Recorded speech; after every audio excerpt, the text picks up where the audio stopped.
In a previous video, I talked about making mozconfig files. Mozconfig files are useful because they allow you to enable and disable different functionality.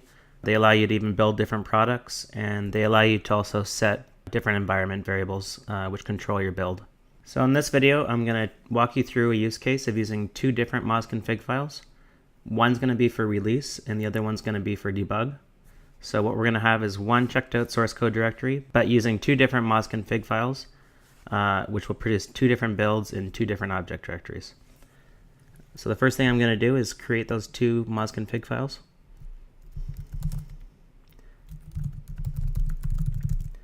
And I'm going to name the first one .mozconfig-release. Starting them with .mozconfig is a good idea because the hdignore contains that.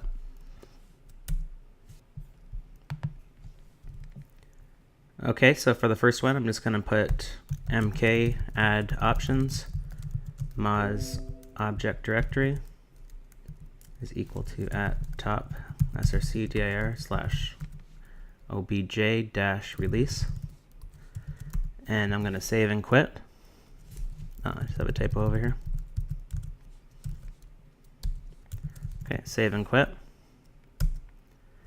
And the second file I create is going to just be called mozconfig-debug. So I'm just going to copy the release one and name it -debug. And I'm going to open that file. And I'm just going to change this release to debug. And I'm going to add another option which just specifies to enable debug.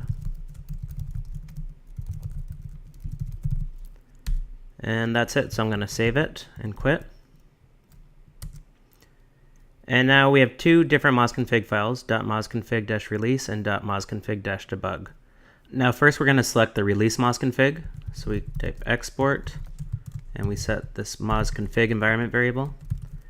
And you want to specify an absolute path and not a relative path. Okay, so I selected the first mozconfig-release file.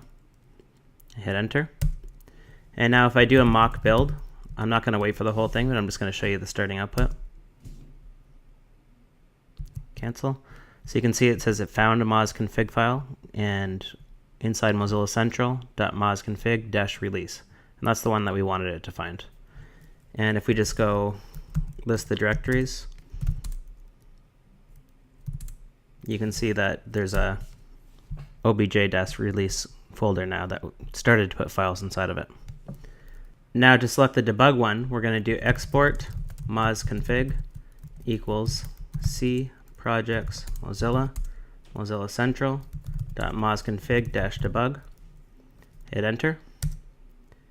And when we do mock build again, and I cancel, you can see that it found a mozconfig file, and this time it found the debug one. So using the same mock build command, first it found the release one, then it found the debug one. And I'm just going to show you again that right now there's also an obj-debug that didn't exist before. I also want to mention that this does still have a .mozconfig file in it, but that mozconfig file is not used because we set this mozconfig environment variable. So if I would have let this run, I'd have two different builds. One would be a debug build and one would be a release build. Mozconfig files are not for everyone. You don't really need to use it, but there are a couple advantages. One is that it's going to save you a lot of disk space because you won't need two different checked out source code directories.